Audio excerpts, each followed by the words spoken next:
من کان للہ کان اللہ لہ. اس جملے کا ترجمہ یہ ہے کہ جو اللہ کا ہو گیا اللہ اس کا ہو گیا. اور میرے بھائیو جس کا اللہ ہو گیا پھر اللہ جسے رکھے اسے کون چکھے. کتابوں میں لکھا ہے کہ دنیا میں ایک بہت بڑا حکیم گزرا ہے افلاطون، جس کا نام افلاطون تھا. بہت بڑا حکیم سائنسدان. یہ پہاڑوں کی چوٹیوں میں رہتا اور جھوپڑوں میں جنگلوں میں رہتا تھا. یہ اتنا اللہ پاک نے اس کو ذہین بنایا تھا کہ جب اس سے کوئی ملنے آتا تو اس کا خادم اس کے پاس جاتا، خادم اس کی تصویر بناتا، تصویر لے جا کر حکیم افلاطون کو بتا. افلاطون تصویر دیکھ کر یہ فیصلہ کرتا کہ اس سے ملنے جیسا ہے کہ نہیں ہے. اتنا ہوشیار آدمی. یہ موسیٰ علیہ نبینا علیہ الصلوۃ والتسلیم کے زمانے میں تھا، اور موسیٰ علیہ الصلوۃ والسلام کی اس سے ملاقات بھی ثابت ہے. ایک مرتبہ جب ملاقات ہوئی تو افلاطون نے موسیٰ علیہ السلام کو سوال کیا، اللہ کے نبی بتاؤ تیر چلانے والا رب ہو، اللہ ہو، حوادث زمانہ اس کا نشانہ ہو، جہاں تیر چلائے لگے گا، اب بچنا ہو تو انسان کہاں جائے گا؟ پورا سب اس کے نشانے پر ہے. اب بچنا ہو انسان کو تو وہ جائے گا کہاں؟ تو موسیٰ علیہ السلام نے برجستہ جواب دیا، تیر چلانے والے کے پہلو میں چلے جاوے، اس کے بغل میں چلے جاوے. تو اچھل پڑا، حیران ہو گیا کہ نبی کے علاوہ کوئی ایسا جواب نہیں دے سکتا. لیکن تم جاہلوں کے نبی ہو، میں تو پڑھا لکھا ہوں. تو کہنے کا مقصد یہ ہے ہم دور ہیں، اللہ سے ہم دور ہیں، شریعت سے، قرآن سے، مسجدوں سے، نبی کے طریقوں سے دور ہیں. تو ہم کو تیر لگ رہے ہیں.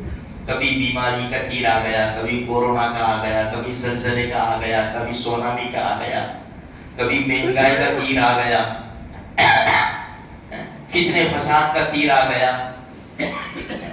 اب تیر چلانے والے کے پاس آنا پڑے گا میرے بھائیوں.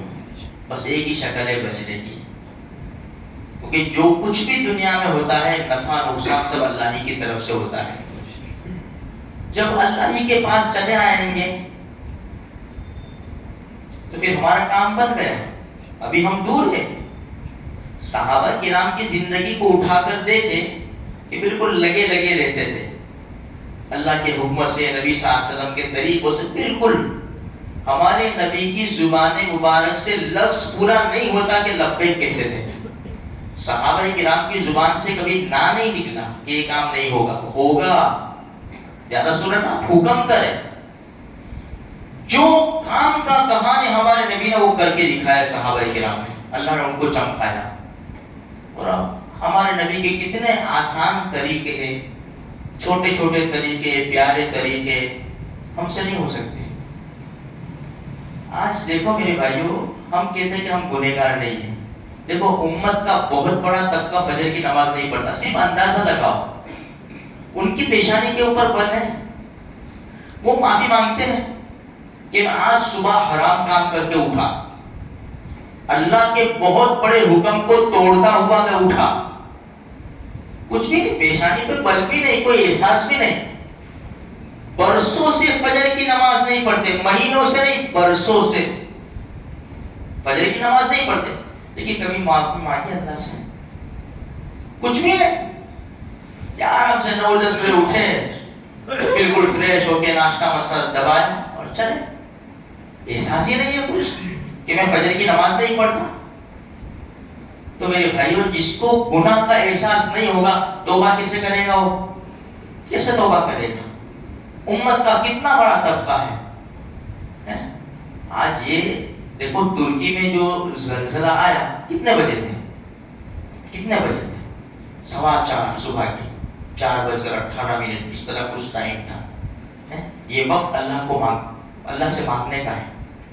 ہم 2 بجے تک انٹرنیٹ کے اوپر لگے رہے پھر سو جائے میرے بھائیوں. 2 بجے تک اللہ معاف فرماوے. کیسے کیسے ہم کیا کیا دیکھتے ہیں وہ تو اللہ ہی جانتا ہے. کسی کو نہیں پتا, سب سوئے پڑے ہوئے. جوان لڑکا جوان لڑکی کیا کرتے, بوڑھے ماں باپ کو کیا خبر بیچاروں کو. آرام سے 2-3 بجے تک موبائل دیکھو, سو جاؤ, آرام سے اٹھیں گے 10 بجے. تو اس امت کے اوپر کیا ہوگا پھر؟ اللہ راضی ہوگا کہ اللہ ناراض ہوگا؟ اللہ ناراض ہوتا ہے تو اس سے حالات آتے ہیں نا میرے بھائیوں. اس لیے بہت زیادہ فکر کی ضرورت ہے, اللہ کے قریب ہونے کی ضرورت ہے.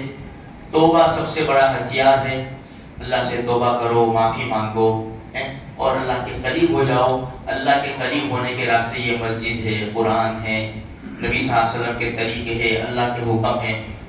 اس طرح کرو گے تو انشاءاللہ ہم سب کریں گے تو اللہ کے قریب ہوں گے. اللہ کا غصہ ٹھنڈا ہوگا, زمین کو اللہ تھام دے گا. یہ زمین پھر اللہ کے حکم کے بغیر نہیں ہل سکتی نا.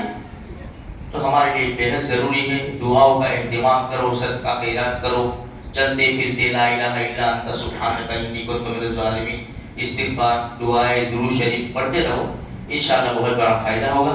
اللہ مجھے آپ کو سارے مسلمانوں کو نیک توفیق بخشے.